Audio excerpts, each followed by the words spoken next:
Evet, hoş geldiniz. Biraz büyükçe bir salon. Kongre yetkililerinden öğrendiğim kadarıyla salonların hepsi çok büyük. Ama çok güzel bir katılımcı var. Bu paneli seçtiğiniz için teşekkür ederiz. Ben Doktor Hasan Kuş. KalDer Yönetim Kurulu üyesi ve başkan yardımcısıyım. Aynı zamanda Sağlıkta Kalite İyileştirme Derneği'nin kurucu başkanıyım. Bu kadarından bahsedeyim. Belki bir de şundan bahsetmemde fayda olabilir. Konuğumuzla ilişkili olduğu için. 2007-2012 arasında yaklaşık 5 yıl JCI için hekim tetkikçi olarak bir taraftan full time kendi işimi yaparken tetkik yaptım. 9 ülkede, dünyanın değişik yerlerinde hastaneleri tetkik etme şansı buldum. Onun için de JCI'ye, Paula'ya teşekkür ederim. Kulaklık ihtiyacımız olacak herhalde. Tam da kulaklık getirmiştik. Nasıl oldu? Kim var bize yardımcı olabilecek? So probably you need a headset.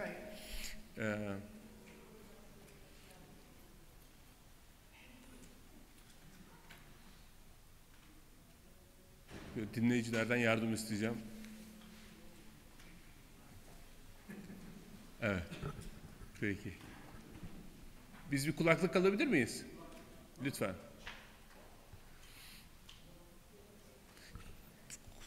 Paula'nın kulaklığı gelirken size bir konuda bilgi vermek istiyorum. Aslında bugün iki konuşmacı ile bu paneli yapacaktık. Doktor Hasan Çağal, Türkiye Kamu Hastaneleri Birliği Başkanı, bu panelin diğer konuşmacısı olarak davetliydi. Yaklaşık 3 ay önce resmi davet iletildi kendisine. Ama bir taraftan takip ediyor olabilirsiniz. Sağlık Bakanlığı 2012 yılı içerisinde tarihi bir değişim ve dönüşümden geçti. Hala tamamlandığını söylemek zor. Hala süreç devam ediyor. Ve bu süreç içerisinde en karmaşık süreçlerden bir tanesini Türkiye Kamu Hastaneleri Birliği yaşadı. Şöyle örnek vereyim size. Misafirimize vereceğiz. Onu İngilizce, Türkçe şeklinde ayarlayabilirsek.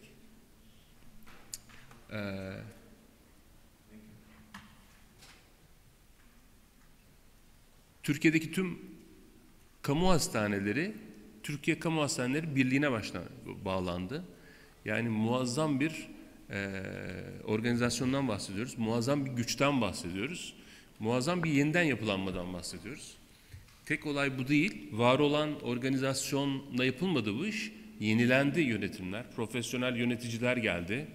Sadece hastaneler değil, şehirler yeniden organize edildi. Ve Hasan Bey de, yani bu 3 ay içerisinde ancak bu kadar bilgiye erişebildim.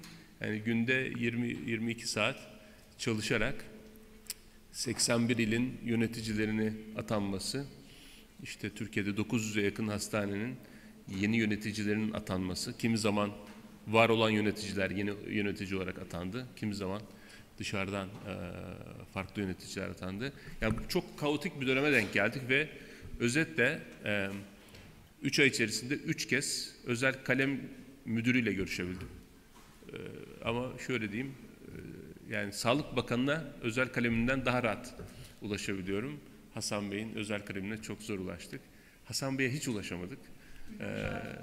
Efendim? Olabilir. Nasıl arzu ederseniz. Dolayısıyla çok yoğun bir dönemde Hasan Bey'i burada oturup onun görüşlerini dinlemek son derece ilginç olacaktı. Başka zamana diyelim inşallah. Şimdi konuğumuz Paula bu konferans, bu panel için Chicago'dan geldi. Kendisine şükranlarımı sunuyorum. Paula, JCI'ın ve JCR'ın, Joint Commission Resources'ın başkanı ve CEO'su. Yanlış bilmiyorsam son 1 yıldır, yanlış söyledim, 2 yıldır JCI'de. Ve kendisini daha ayrıntılı tanıtması için sözü ben Paula'ya vereceğim. Paula, please. Can you please introduce? Sure. Whatever. If you wish. I prefer to sit over there. Okay, sure.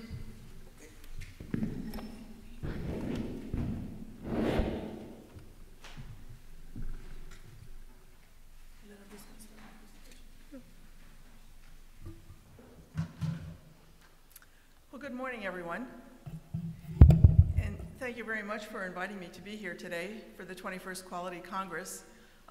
It's not my first trip to Turkey. It's actually my fourth trip to be here in Turkey, but the first time at this very important conference. And I'm very happy to be here and represent Joint Commission International. And thank you, Hasan, for introducing me. I'll give you a little more bit of my background and how I happen to be here. I am not a clinician. I'm not a physician or a nurse, but I've spent most of my career in the management of healthcare, either from a regulatory time, where I worked in the New York State Department of Health regulating organizations, or the finance of healthcare in the New York State Division of the Budget. And also I've had experience working at several healthcare organizations and was a member of the board of a major public health system in New York City, the New York City Health and Hospitals Corporation. So after about 30 years of professional work, most of it has been around the issue of healthcare, either from a regulatory perspective, a payer perspective, and a provider perspective, which is, I think, pretty good background for the work that I'm doing now with Joint Commission International. And for those of you who are not familiar, Joint Commission International is part of the U.S. Joint Commission, which is the oldest and largest accreditation organization in the world. In the United States, the Joint Commission accredits over 22,000 healthcare organizations, including the 85% of the hospitals in the United States. And the accreditation process in the U.S. is a little different than it is outside the U.S. In order for a hospital or healthcare organization to get paid by health insurance, public and private, they have to be accredited. So in the U.S., we have a mandatory system of accreditation, and that's been in place for about 63, 64 years, starting in 1951. And the Joint Commission has always been the key provider of those services. But around 14 or 15 years ago, we started to have an interest in gaining accreditation from outside the United States. And an accreditation, a survey, is actually an external party coming in and doing a survey, holding the organization to certain standards of quality and patient safety, and then making a judgment as to whether or not that organization has met those standards. And so, as I said, about 15 years ago, hospitals in particular outside the United States were interested in becoming accredited by a non-government organization, which is what the Joint Commission is. We are a nonprofit corporation and incorporated in the US, but with a subsidiary organization called Joint Commission International, which is where I sit as the CEO. So rather than using the United States standards and methods for the international business of accreditation, we created a whole separate set of international safety and quality standards for hospitals outside of the United States. And so we're really the only an international accreditor that has a set of standards that is only meant for international work. So the standards that we use for hospitals here in Turkey are the same standards that we use for hospitals in Italy, for hospitals in Argentina, and for hospitals in the United Arab Emirates. And we do business globally, and I'm going to do a few slides about what we do and then talk to you today about a key issue that we see as just fundamental to high quality in healthcare organizations, and that is creating a culture of transparency and a culture of safety to permit the organization to move up the ladder in terms of their ability to provide high quality care in a safe and reliable manner. And so I'm going to get started with that. And I'm going to speak for about 35 minutes thereabouts, and hopefully we'll have some questions. And I think we have the program right? Am I? Okay, good. Very good. So this is the mission of Joint Commission International, and you'll see the focus really is on safety and quality. We do this by doing surveys where we send a team in for maybe 3 or 4 days. 2 or 3 people go into a hospital and do essentially what is an inspection of documents, of patient processes, and lots of interviews and document review to see whether or not that organization is adhering to the standards that we think provide for high quality and good care. And we also provide consultant services, education services, we publish books, so we have a multi-purpose organization. We're around the world. We do this all over the globe with some focus in certain areas. We have an office in the European region, we have an office in the Middle East, and an office in Asia Pacific. Our #1 country in terms of accredited organizations was Turkey for a while, but actually the United Arab Emirates has crept ahead a little bit. So there are about 44 hospitals, 43 hospitals in Turkey that are accredited by Joint Commission International. But the United Arab Emirates has a total of about 54 organizations accredited by us. But it goes back and forth, and there's good growth everywhere. Another big area for us, and one that's growing, is in Asia Pacific. And next year we're looking at the possibility of even opening an office in China, where 22,000 hospitals currently exist, which is an unbelievable number of opportunities for improvement and for business for JCI. We are just about 600 organizations have been accredited by us in more than 50 countries. I'd like to point out that we're ISQA accredited. So not only do we accredit a hospital, but there's an organization that accredits accreditors. And there are numerous accrediting bodies around the world, including those that are run by ministries of health and other private organizations. But we are accredited, so every 4 years, someone comes in and does an inspection of us. They look at our books, our documents. They review our policies, our procedures to make sure that we are okay as an organization, and that means that helps give us the credibility to be an accreditor. So I like to share that because I think it's important for us to show that we also believe that external review, somebody who has no interest in our organization and no relationship to our organization, comes in and passes judgment. And that's essentially what we do when we do surveys. And it's that external review that makes it, I think, a very valuable service to an organization. It's not unlike what auditors do for financial performances. We would always have an external body do the review of the audit and the books, and that's similar to what we do with a hospital when we do accrediting surveys. We're also a collaborator with WHO. We currently are involved with a program there called High Fives, where we work with countries all over the world on standard operating procedures for patient safety and quality. Just a few more minutes about us. We work with individual organizations. That's probably where we do the most of our work. But we also work with governmental agencies such as ministries of health, and we've had some experience with that here in Turkey. And then, as I said, we work with places like WHO and others, World Bank and other organizations like that, for kind of global collaboratives around safety and quality. So I'd like to start out with kind of where are we today in terms of safety and quality. And really, it's not such a great state of affairs, wherever we're talking about. These are really global trends. I think one of the interesting things for me to have been in this position for the last 2 years, I'm certainly aware of all of the issues of safety and quality in the United States, and it's not good. We have a 1 in 3 chance, if you're in a hospital in the United States, of being discharged with some kind of healthcare acquired problem, something not going right. Some are very serious, some not so serious. But we don't do well, and when I started to do the work internationally, I found that the U.S. was not an outlier. We are typical. The things that we struggle with in the U.S. are the same as being struggled with here in Turkey, in other parts of the world, in Asia Pacific, everywhere. We're just not performing as well as we should as an industry on a global basis. And part of it, and I'm going to talk about culture today, is that we don't have high enough expectations of our own performance. You know, we don't expect perfect performance. We don't push to be better on a regular basis, and so we see the outcome of that.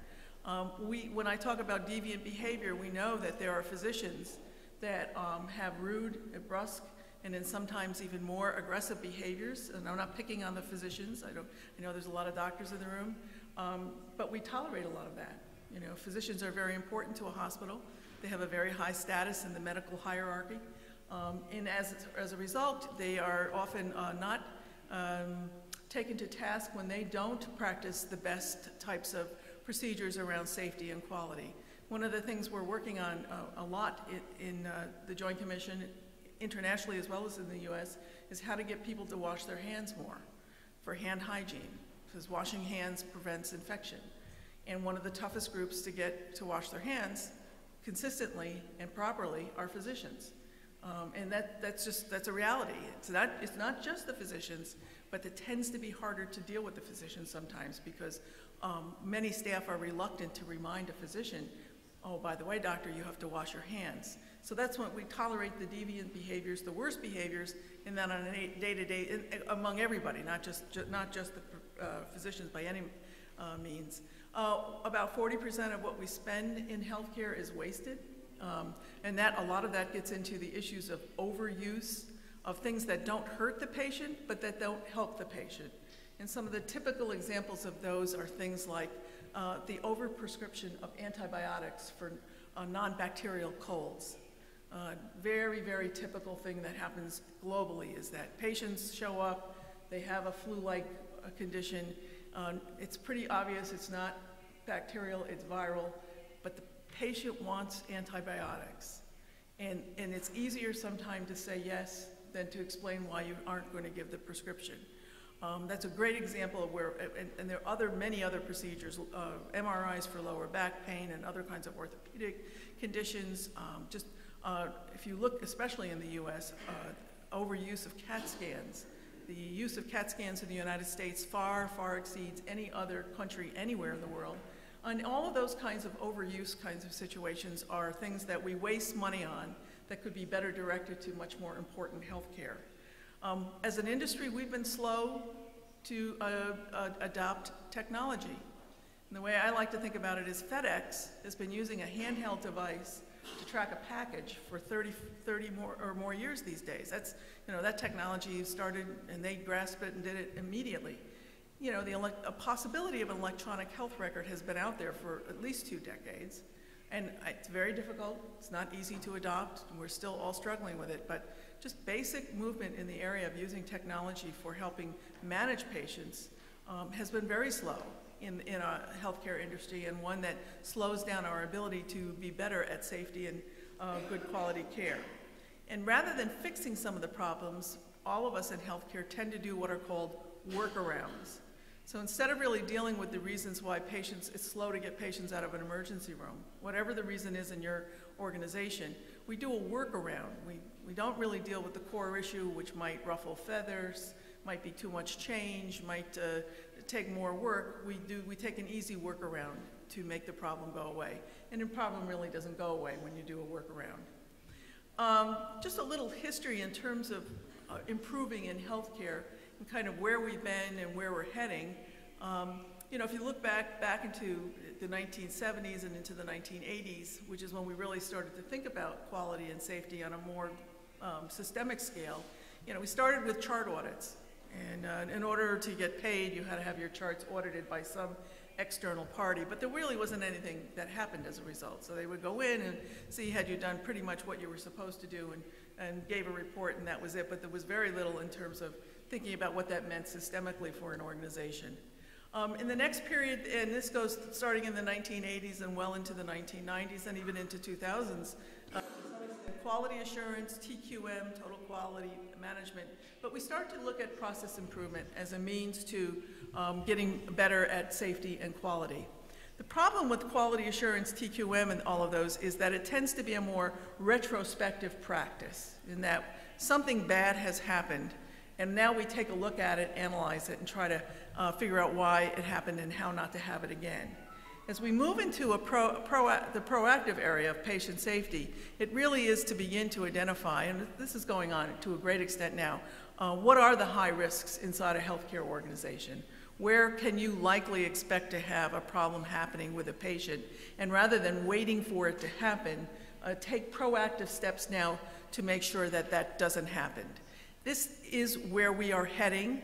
We are better at that today than we were 5 years ago, but I think all would agree that there's still enormous amount of work to do in the proactive patient safety arena. And when we look at it and when we're thinking about quality, it has several aspects to it. But one, the first thing is, are you doing the right thing?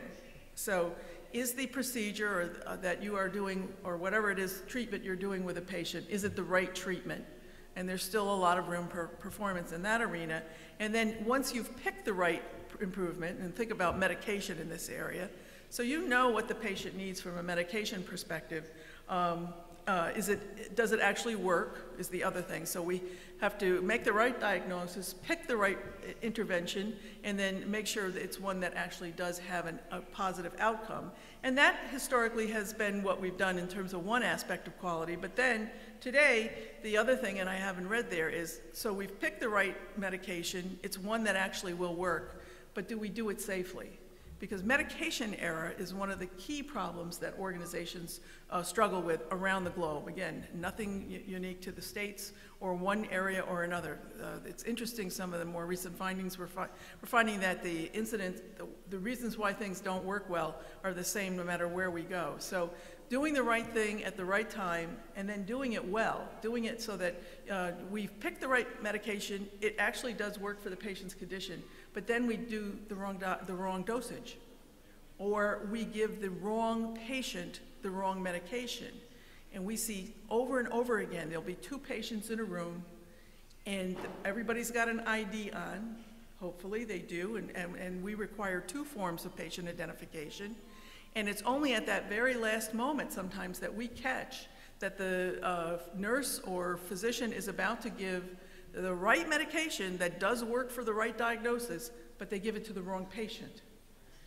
If names sound the same, that's not an uncommon error.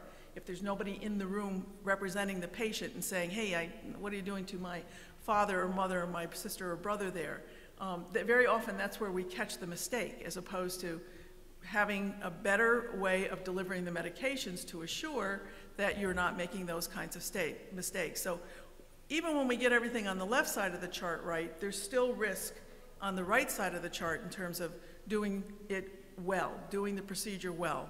I'm going to talk a little bit about a Center for Transforming Health that we've created at the Joint Commission. It's kind of like our research and development center. It's where the new thinking and new tools are being developed. And one of the things they're working on right now is correct site surgery.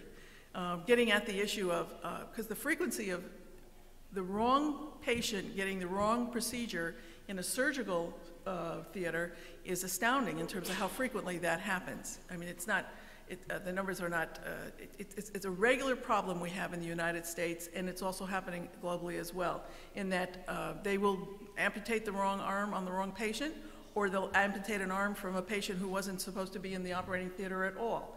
Again, we've picked the right thing to do, and it really works, but then we execute it wrong, and that's where we have some of these very difficult safety issues. I'm not going to read all of this, and the sources are both from the states and from WHO and other sources in terms of problems with safety, but the error rates here in terms of hospital-acquired infections is one of the big ones in industrialized countries, is the second one there. Mortality following major surgery. This, again, are infections we're talking about. 1 in 10 patients is harmed receiving care in development countries, higher in some places as well. And all of this is very, very expensive, but more importantly, it creates an awful lot of heartache and suffering for patients who came to us for help, who came to us to get better, and in the course of trying to treat them, we actually make the circumstances worse. The other thing that's going on in the background of all of this is we're in an era of what I call, and what others call, the empowered patient. And the tolerance for this is starting to get much, much shorter. Historically, we have not been punished all that seriously for making major mistakes. But insurance companies are starting to be much more aggressive about not paying for mistakes. In the United States, Medicare has now identified 10 what are called never events. So if you give a patient the wrong type blood in a transfusion, we will never pay for that. We did historically pay for that.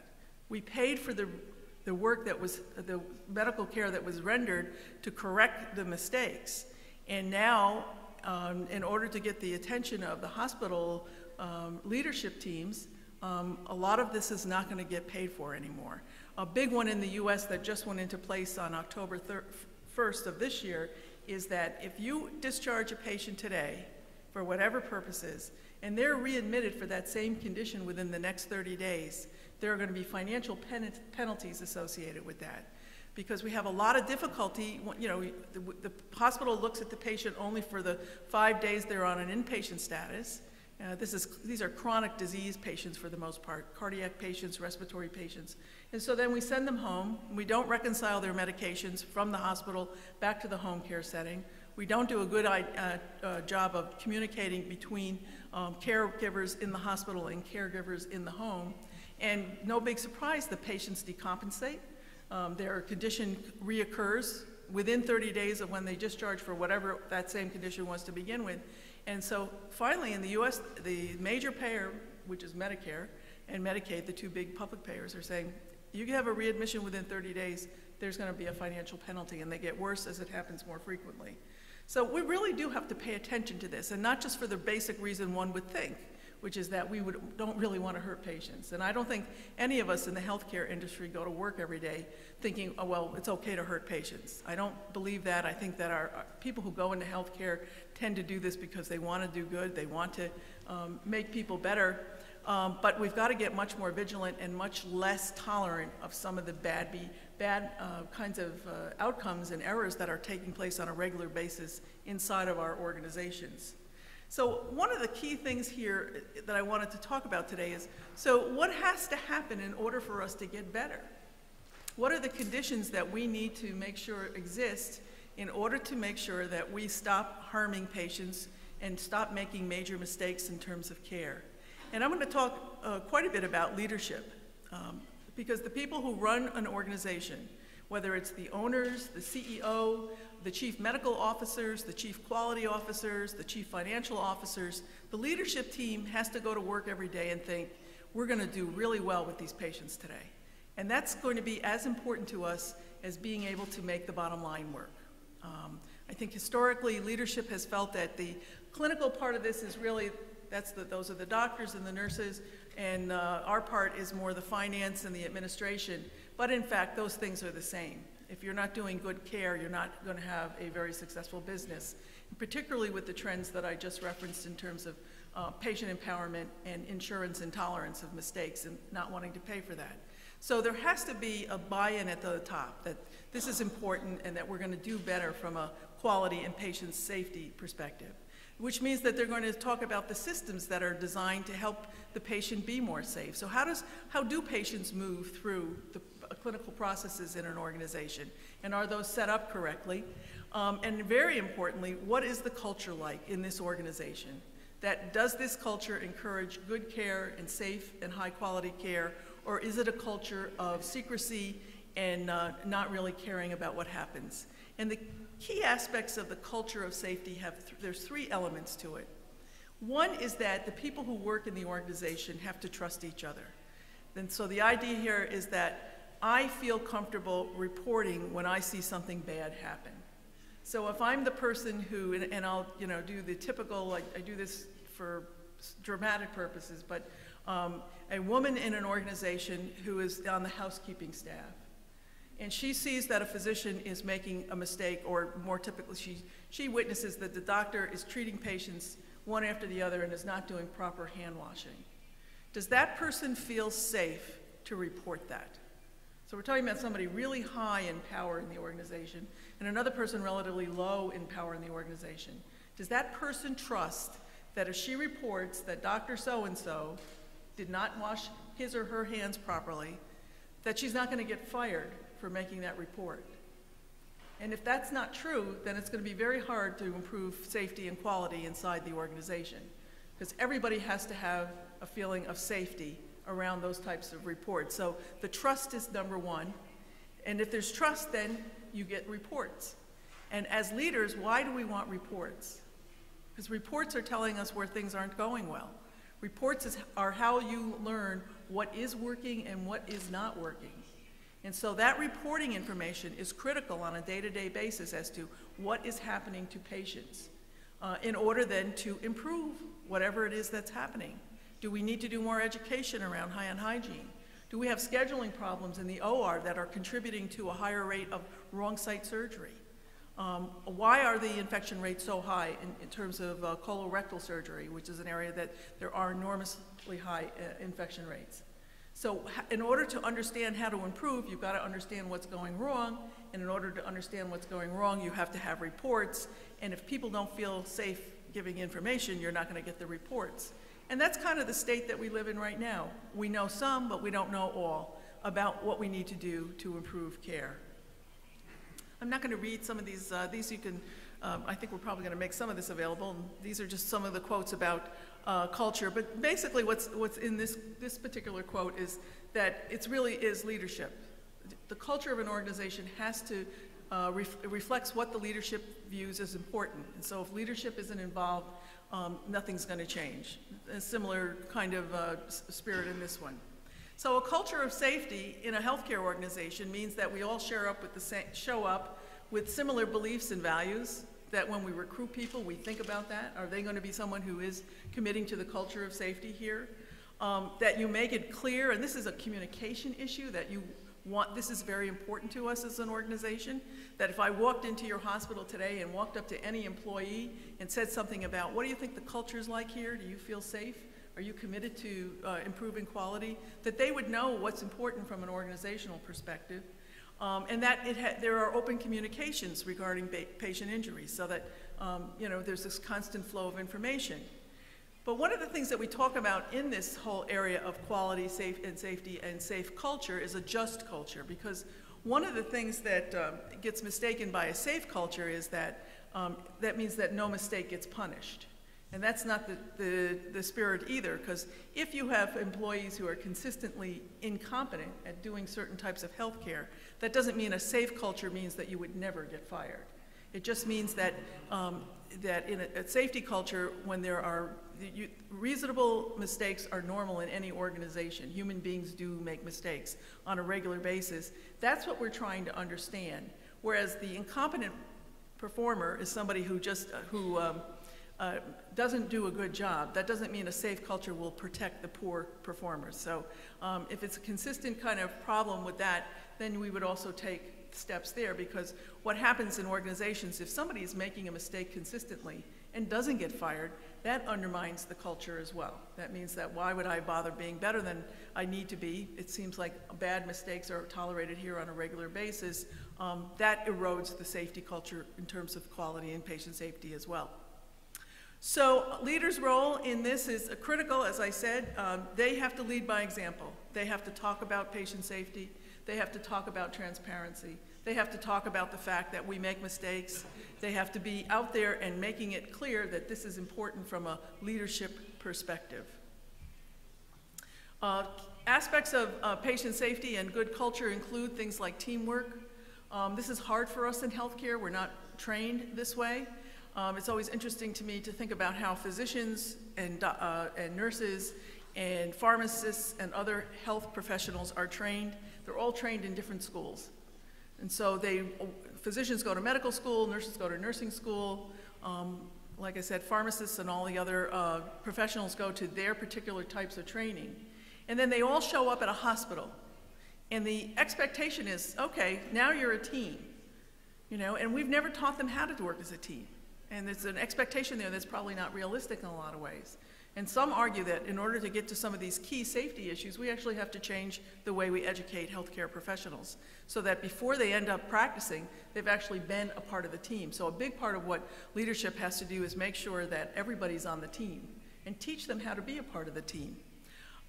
Patients are a part of this. The patient empowerment movement is making this, again, more challenging for us. If you think about what patients have access to today from an internet perspective, and I'm talking about patients in places like Turkey, very developed countries with high access to internet and understanding, they're showing up with a lot of information about their condition. They're learning about safety and quality issues in a way that we have no control over. So bringing them into creating a good culture in your organization is probably a good idea. When there are mistakes and what we call adverse events, when someone dies who shouldn't have died, or some terrible mistake has happened, It really means that you don't put that under the rug, but that you expose it, you make it transparent, and you do a deep analysis. What went wrong here? How did we do the wrong surgery on the wrong site? How did that happen? And we use a process called root cause analysis to do those kinds of investigations. So you go way back in time, maybe even before the patient was admitted for the procedure, to see where did the first mistake happen that led to the fact that something bad happened to them. Other leverage points in terms of leadership, I'm going to pick out a couple of really important ones here. Down on the list, engage the physicians. This is really, really hard. One of the key things that we're working on as a joint commission and doing our surveys is getting physicians more engaged in the quality process. You would think that the physicians would be leading this to some extent. And it's not that they're not interested in doing good quality, but they don't see that as their main responsibility. So engaging physicians in improving the quality and safety of an organization is critical. The other one I have on here is get the finance officer, make the chief financial officer a quality champion. You know, we don't think about the CFO as being involved in quality. They're interested in the audit, they do the books, they get the money straightened out. But in fact, in the current climate, quality and money are starting to become far more related to each other. So having the CFO interested in this and understanding that if you're running a really well-run hospital with good patient care systems and safe systems, you're actually going to have much better outcome for the patient, but a much better business outcome as well. So those are some of the two. I'll leave these up there. You can take a look at them. But the key ones are really the teamwork, the physicians and finance officers, getting everybody involved in this being important. And this part I wanted to talk about patient safety and culture as getting into a notion of something called high reliability and kind of the cutting edge work that's going on at our organizations and other organizations around the world trying to get at these safety and quality issues. So it's very interesting to look at the medical industry and engineers and how they look at the world. And I don't know how many of you are friends or know engineers, but engineers are really the second bullet down. Engineers, when they look at processes and systems, they start with the notion of anything can and will go wrong. On the medical side, we're very optimistic. We think nothing will go wrong. And so we need to move out of that nothing will go wrong thinking into everything that can possibly go wrong thinking. It's a major shift for healthcare and one that is not easy for us to do. Because what we're trying to do is to create 3 levels of safe design. One is that we reduce the potential failure altogether, so we prevent it happening to begin with. If there is something terrible that happens, how are you going to protect the patient from that? So it's amazing the number of fires in operating theaters. It's very common to have a fire in an operating room. Why? Because of all those gases. You know, the right spark, something in the wrong place. It's not unusual to have fires, and patients die every year because of fires in operating rooms. So the idea here is to take every step possible that you won't have a fire. Despite all of our work in that area, we still have fires. So the next thing is then, okay, if a fire should happen, which shouldn't happen, but if it should happen, how are we going to get that patient safe so that, yes, there's been a fire, but it didn't hurt the patient? So what kind of protection do you need? What kind of, how do you set up the room? Do you have fire extinguishers, blankets? How are you going to move that patient out there if there were a fire? And then obviously if there's a fire and the patient is harmed, then how are you going to help mitigate what the effects of that were on the patient? We don't think about that. We don't think enough about how to prevent the fire to begin with and how to help the patient if there is a fire. And there's a guy named James Reason. I don't know if any of you heard him or not. He's a really interesting, he's an academic, he's a speaker, he's been in a lot of different kinds of industries studying what's called developing highly reliable organizations. Highly reliable organizations, organizations that minimize or almost eliminate mistakes. And this is what he teaches us to think about. It's called, and this is a very well-known chart, the Swiss cheese model. And what happens is you see the arrow that's going through the cheese is that it's when, you know, you're imagining everything that can go wrong. Because what we do often is, you know, we require, for example, 2 forms of patient identification. You could do it with one. You could have one form of patient identification. But there's so many ways that for that not to be enough that you start to move the arrow through the cheese. You know, so what are all the things we have to do to prevent a fire in the OR? What are all the things we have to do to make sure that we're giving the right patient the right prescription on the right day and the right dosage? Because really, in the real world, there are many, many opportunities for there to be mistakes to happen. So the Swiss cheese model is that you don't just think of that first thing of identifying the patient correctly, but all the chances of misidentifying a patient during the time that they're staying in the hospital. That's what the spirit of the Swiss cheese example is, imagining all the different ways that things can go wrong, because on certain days, everything will go wrong. And some hospitals in New York City experienced this recently. You know, they had the generator in the wrong place. It was built wrong to begin with. So it was a high-risk generator, and then the water hits it. And so can you imagine that the lights go out? Well, yeah, we can imagine that. We have a generator. Well, have you imagined when the generator goes out? Well, maybe, but not as much as we should have, some of the hospitals learned. And the lights have gone out, and the generator isn't working, so have you imagined how to get patients to the next place? How are you going to evacuate under those circumstances? What if there's water in the street? What if there's no transportation for your workers to get into work? What are you going to do? So you start to see, okay, so the lights went out, the generators broke down, the subways went down, workers were unable to show up to work, there was no EMT work because emergency medical technicians were not showing up because of other demands. That's the Swiss cheese model. So everything went wrong. Now, it didn't go on making it a little worse than it was, but that's what the thought of it is. Every single thing goes wrong. And at the end, that's how really serious problems happen. So in high reliable organizations, you're imagining all of those things to happen. In terms of staying with the patient safety culture for just a couple more minutes, you have to have a passion for this. You have to wake up every morning and go to work saying, I'm going to work on these kinds of things to keep patients safe. You've got to be much, much more comfortable with reporting bad things. And that historically has not been a strength in healthcare. Physicians have always watched out for each other and been much more secretive when bad things happen, even though they know bad things are happening. There are numerous cases and articles about physicians with drug and substance abuse problems, and their peers don't report them, or no one reports them, and they continue to practice while under difficult circumstances. So you have to be really comfortable with finding out what the mistakes are, and not punishing people when you find out the mistakes. That's the key to it.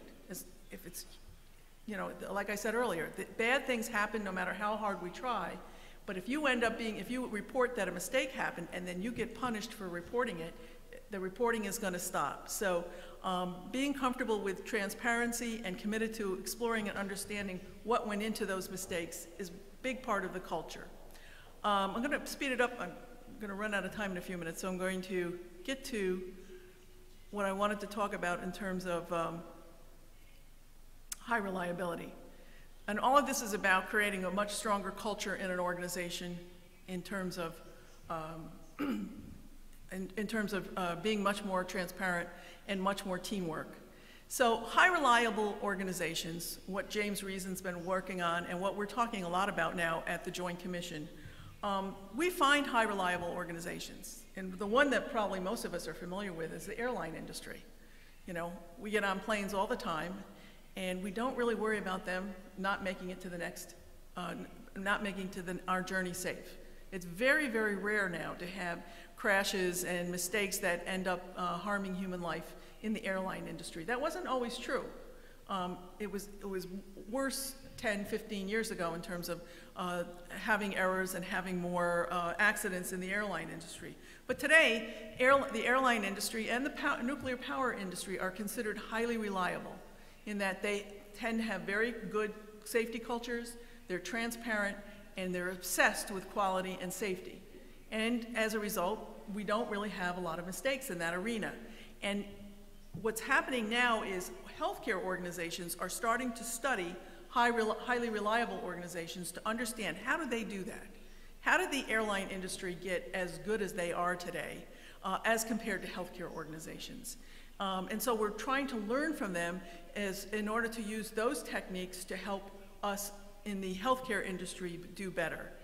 And we're not there yet by any means. We're working on some tools at the Joint Commission to help organizations assess where they are. You know, what's the leadership team like? What's the culture like? What are your systems like? Do you talk about this? Do you work on this? And it's I think something that it's happening today. There is a potential to be a highly reliable organization today, but most organizations are still struggling with it. But this is something we're starting to teach and write about. There are articles about high reliability at the Joint Commission's website if you have any interest in this. Because we believe that, and many do, it's not just the Joint Commission, that this is where we need to move, the area that we need to move in order to improve safety and quality. But it starts with the culture. You can't get to high reliability if you have a tight, closed culture. And I'll give you one story and then I'll finish. There was a great case about a high reliable organization, and this involves an aircraft carrier, a great big aircraft carrier. And the aircraft carrier is in the midst of a training drill. So there are airplanes coming in and landing on the aircraft carrier and going up, training and landing and going and training. And these are hugely expensive endeavors. And in the course of this, a young seaman realizes that he's lost a wrench from his toolkit. And a wrench on a deck of a carrier is a very dangerous situation, because if the plane comes in and hits a wrench like that, you can have the plane knocked off course and everything explodes. And so you can't have foreign objects on an aircraft carrier deck. So what does the seaman do? Well, the seaman reports to his superior that I've lost my wrench and I think it could be on the deck. And his superior then reports up the line, and the admiral finds out that there's a foreign object on the deck. There might be, we don't even know. What happens? They shut down the whole training. All the planes are directed to go somewhere else to land. The whole thing gets shut down. It's millions of dollars. And they then create a line, and all the seamen and people, they interlock their arms and they walk a deck and they find the wrench. That's how you do that. And so the next morning, the admiral calls everybody onto the deck of the aircraft carrier. And what it is it's a ceremony. And what's the ceremony about? The ceremony is to give an award, a medal, to the seaman who reported the wrench. Because had he not reported the wrench, they could have had the accident, they could have had the explosions, and a much, much worse outcome than the cost of stopping the training session. So the way to think about this is, it's 8 o'clock in the morning at your hospital, and patients are lined up outside the operating theater. And one of your technicians discovers that one of the machines that cleans the instrument is not cleaned properly. Would that person in your organization feel comfortable reporting that we have to stop the OR today? It's all canceled because the machine, we don't know if the tools are clean. There's something wrong with the machine, it's evident to that. But the question for us as healthcare organization leaders is, would our staff feel empowered the way the seaman did to report that the machine has not been cleaned properly and to shut down the OR for a whole day, with all of the pain and suffering that would come from that? Just imagine the surgeon's response. If you're working in healthcare, that's a big deal to shut down an OR for a day. It's a lot of patients, it's a lot of money. We are not there yet. When we ask those questions in front of groups of healthcare organizations, nobody raises their hand. Pretty much no one believes that the technician would be feeling comfortable that they would report that the machine to clean the instruments was not working properly. So we need to think from a healthcare perspective as how do we get closer to that? How do we move in that direction? And as I said, it starts with culture, and culture starts with leadership. And once you get over some of that, it's not easy, but at least then you can have the conversation. So I think I'm going to close with that. There are other slides, but we're running out of time. And there's one thing I did, if you want to know a little bit more, there's a free culture climate survey at this website. That's the Agency for Health Research and Quality, part of the HHS in the United States. I don't know how many of you are in health. Some of you might be, some of you are not, but I think this is a vital, vital area for us to think about in terms of both our patients and doing right by our patients and our employees, because employees in highly reliable organizations are happier than those that are in secretive, non-transparent organizations.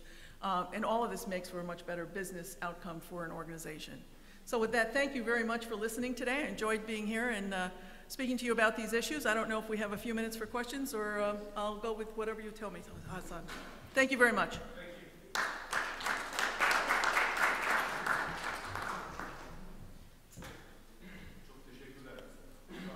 Vaktimiz çok fazla yok ama birkaç soru alalım lütfen. Buyurun. Siz ikinci sırada buyurun. Önce siz kaldınız.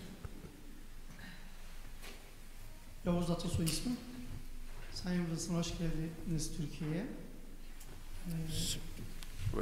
Arkadaşlarımıza da iyi günler diliyorum. Ben Trabzon'dan katılıyorum.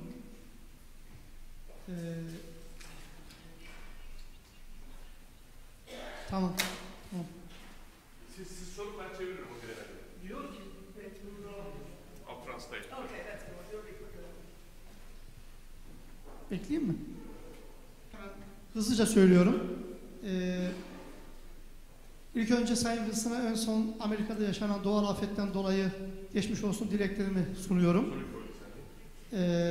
Üzüntülerimi paylaşıyorum.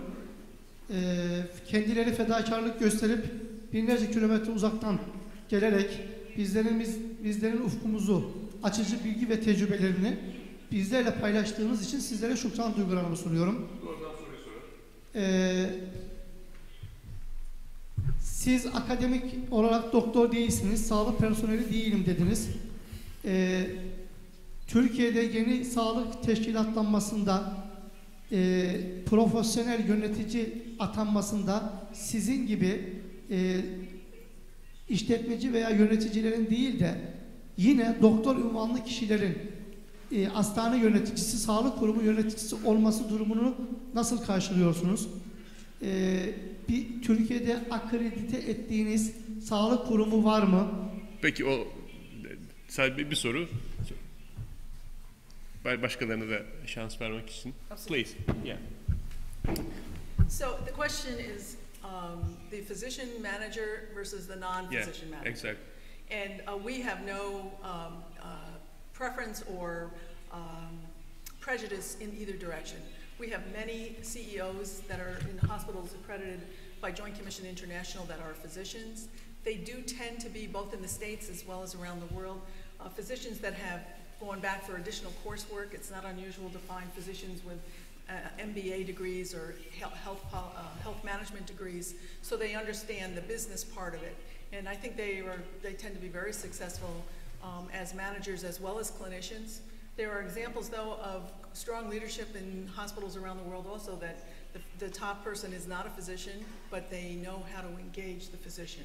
And in those instances, the chief medical officer, has a very important position in terms of all the clinical decisions, which they integrate with the business and work as a team. So from a Joint Commission JCI perspective, the real issue is what works. What do the numbers show in terms of outcomes, in terms of what's happening to patients? The particular degree, there are certain things obviously only a physician can do, but for the actual management and day-to-day leadership, it doesn't have to be a physician. Buyurun. Ahmet Nacioğlu. Teşekkür ederim. Ahmet Nacioğlu Başkent Üniversitesi. İngilizce olarak ben anlatayım kendisine.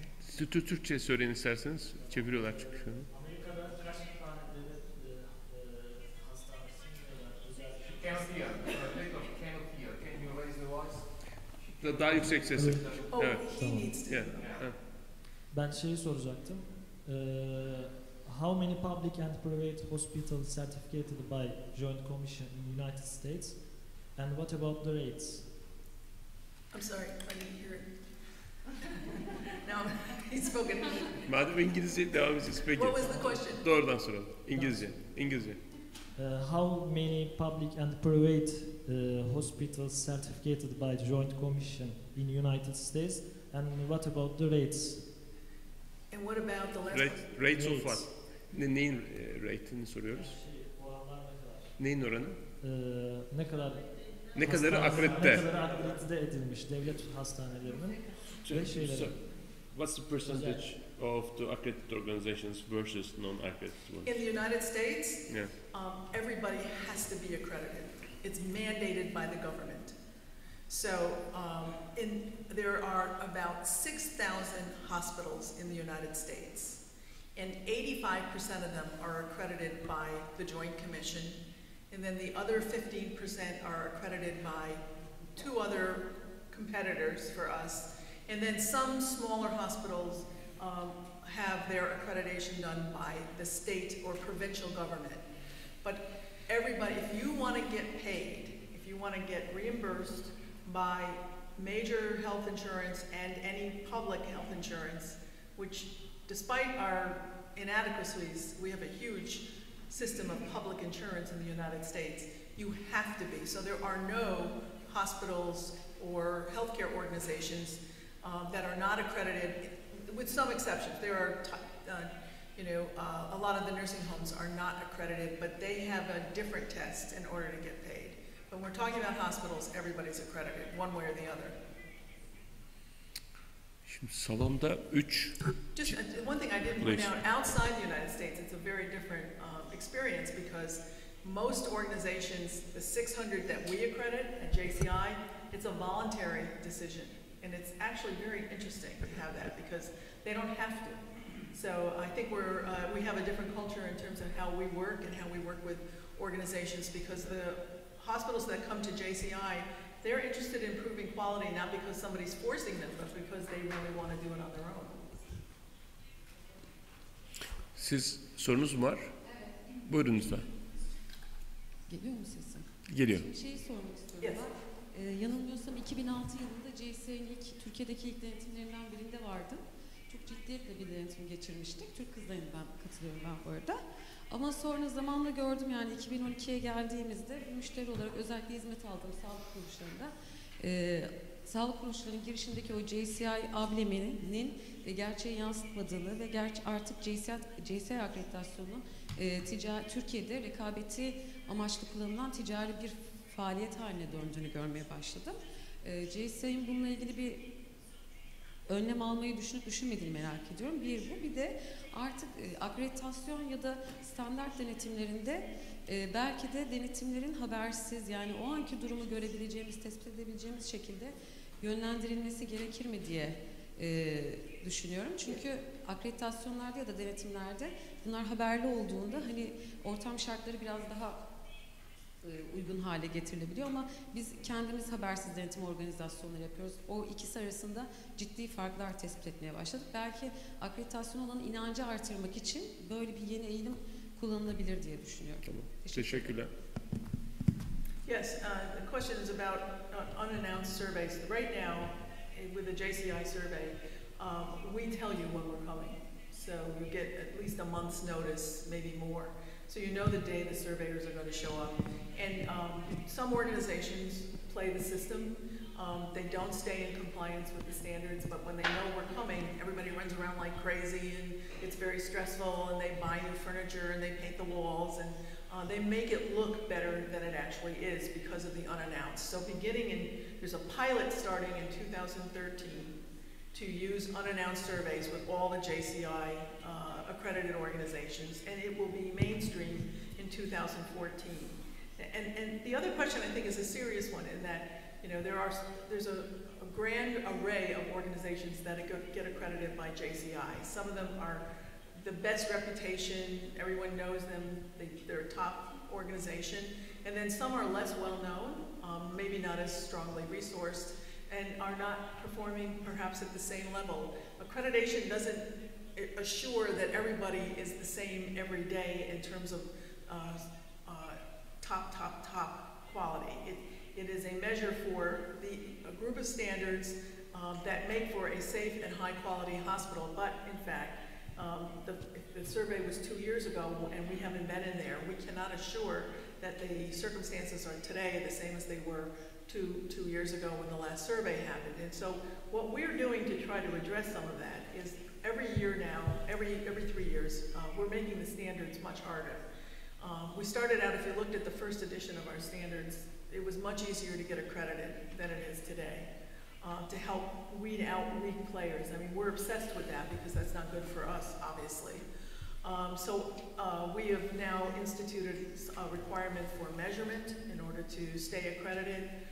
and now we're moving to the unannounced surveys. We're going to have more touch points with the hospitals between surveys. We're not changing the rate of the survey yet, but I think that that's something that's probably in the future in terms of maybe not doing every 3 years, but going in one day more frequently, shorter surveys more frequently. We're creating some space on our website for customer portals so that hospitals and other organizations have a way to communicate with us, and we have a way to communicate with them on a much more regular basis, because we know that the 3-year survey is good. I'm not saying it's not good, but we need to do better. And so everything we're working on right now is to make the test harder. The standards are going to be more rigorous. The survey has gotten much harder. And the way I know that it's gotten much harder is we do way more focus surveys. So a focus survey, we go in and we do the survey, and we find some serious mistakes. That means that you cannot be reaccredited. So we give the organization a few months to cure the mistakes, and then we go back again. And we're doing many, many more of those than we used to in order to put the pressure on the hospitals to do better. And we've also taken the accreditation away from a few hospitals lately. They can't make the test anymore, and then so we don't reaccredit in those circumstances. They have to take the seal down, we take their name off the website, and that's going up as well.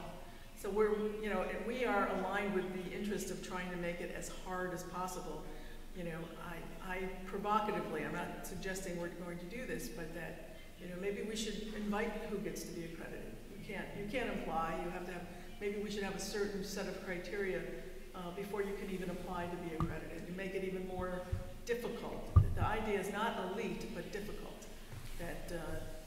And then maybe have some other tools for other kinds of organizations to help them on the path, so that because we don't want to just be part of big wealthy hospitals. We want to impact patients from all aspects of life, and so those are key strategic issues that we're working on right now. But we're definitely moving to unannounced surveys. We're making the standards harder. We're doing more focus surveys, and we're having more touch points. And those are some of the key activities that we're doing right now to help hospitals stay in a state of improvement all the time, and not just around when the survey happens. Ben de burada kendi görüşümde ekleyivereyim. Sizin yani son soru kritik sorulardan bir tanesi konuşuluyor, yani işte ISO için konuşuldu, işte JCI için konuşulur oldu. Sayı arttıkça bunlar biraz kaçınılmaz oluyor ama şunu söylemek mümkün aslında. JCI ile şu anda karşılaştırabileceğimiz bir organizasyon yok, enteresan bir şekilde. Aslında başlangıç noktasında yaklaşık 10 yıl önce vardı da, yani JCI tek başına başlamadı. Çok zor bir iş, onu demek istiyorum. Çok zor bir iş, böyle dünya çapında bir uluslararası set geliştiriyorsunuz. Bunu tetkikte kullanıyorsunuz. Tetkikçilerinizin tecrübesini faydalanıyorsunuz. Sonra onları kendi içinde geliştiriyorsunuz. Hata yapmamak gayretiyle çalışıyorsunuz. Çok fazla hata da yapmıyorsunuz. Yani JCI'nin bugün gayet saygın bir kuruluş olduğunu söylemek de mümkün. Ama şunu biliyorum ki JCI öz eleştiri gücü de çok yüksek bir kuruluş. Bu çok büyük bir artı diye bakıyorum ben. Yani nasıl daha iyi yapabiliriz? Bu tür şeyleri yani bir defansla karşılamayıp Paula'nın şimdi yaptığı gibi, ya biz bunun üzerine kafa yoruyoruz. Bu çok önemli. Farkı burada yaratıyor diye görüyorum. Zamanımızı doldurduk. Arzu ederseniz memnuniyetle yemek salonuna doğru da birlikte yürürüz. Çok teşekkürler katıldığınız için. Paula'ya da hep birlikte teşekkür ederim isterseniz bir kez daha. Thank you. Oops.